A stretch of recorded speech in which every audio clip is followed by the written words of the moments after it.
Okay, so the first question, do I read it out? No. No, just answer it. Just answer it. I definitely think that I have experienced inequality in my life. Tell us my story. Okay, well, migrated to Australia when with my family when I was 7, and surprisingly was very welcomed into Australia because we went to a beautiful school in Sydney, in Balmain. Felt very nurtured there as a new migrant. Then I grew up in a small country town from 11, and definitely felt like an outsider because I was the only dark-skinned person in my entire school, and probably, one of the very few in the whole town. But in general, I don't feel like I have experienced a lot of racism by Australian people. I feel like, they're quite accepting, and any comments and whatever I have received, I have seen as a reflection of them rather than myself.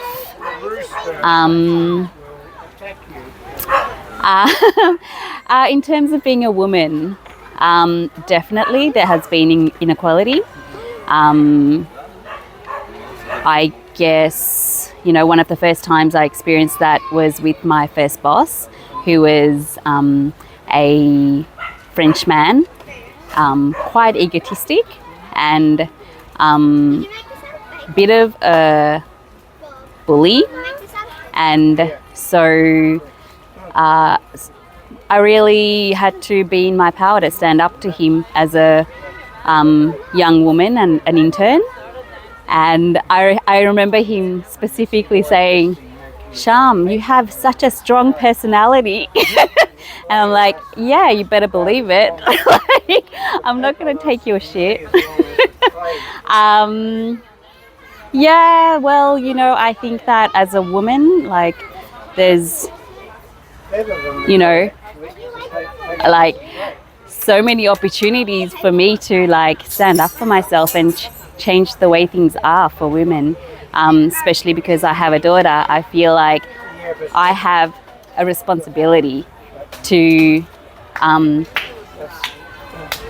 let people know that, things that they do and how they affect women, how their actions and their ignorance affects me as a person and as a woman.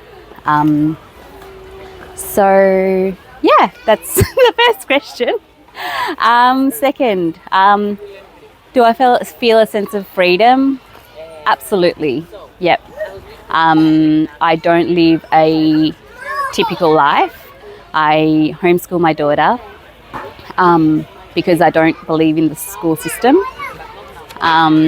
So that's a real privilege that I have, and a privilege that my daughter has, to not go to to be a part of the school system, which I feel is like prison, to be honest. So she's had, we also don't follow a school curriculum, and so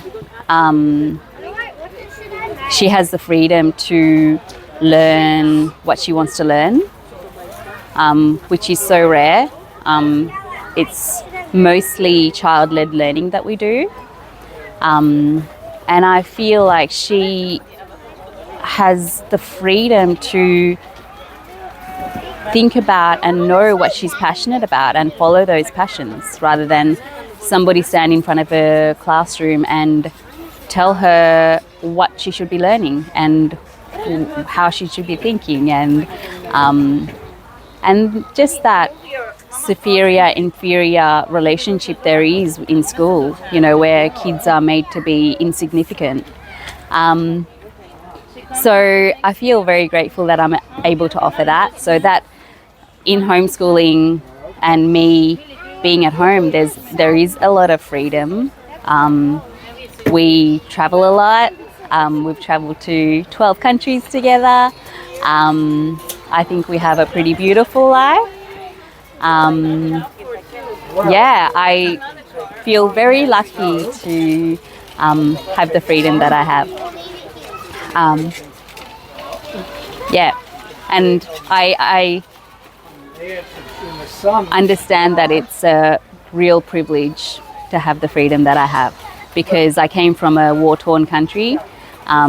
We moved to Australia when I was 7 because there was a civil war going on in Sri Lanka, that we had to leave all of our family and everything that we knew to come to nothing and no one here.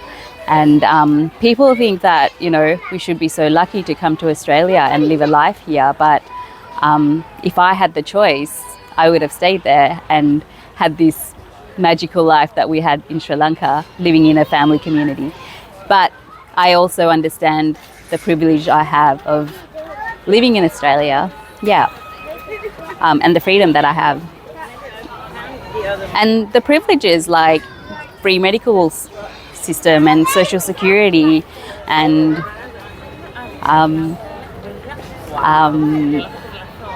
no war happening here. Okay, what does it mean to be a human? Gosh. I don't know. Well, I really find it challenging the way that society is set up. And that's why I am constantly questioning how society is. And this relates to freedom as well. I remember working full-time for the first time when I was 24 and working 9 to 5 in human resources after I graduated, doing a business degree. And I thought, what a joke this is. Like, when do people have time to do anything? Like when you work 9 to 5. By the time Friday came around, I was so tired that I couldn't stay awake past 9 o'clock. And I realized I just have the weekend to do laundry and then I'm straight back at work again. Like, why don't people question this? Like, this is slavery. And so I only worked full time for 1 year of my life, which I understand is a privilege also, but I think it's completely possible in Australia to choose what you want to do. And to be a human, I think we forget that we're animals. Like, we just work like slaves and don't understand that animals need to rest and you know, listen to their bodies, get sunshine. So many people are just stuck inside an office, you know, under fluorescent lights all day, which is so unnatural for humans. And we just do all this like without even thinking about it, because that's what's, you know, that's what we're told we're supposed to do. We're supposed to tick all these boxes, go to school, go to university, get a job, have children, have a mortgage. And I really disagree with this whole system, and I feel really really glad that I have questioned all of this in my life. And not only have I questioned it, I live it. So I feel really blessed that I have had the wisdom to question it all. Even the fact that I spend so much time with my daughter, like, you know, for me being a mother is like the most important job, and people don't give that enough credit, you know, like being a parent, being a mother, like what more is important? I don't know. I think nothing. The human thing, that's about it. Awesome.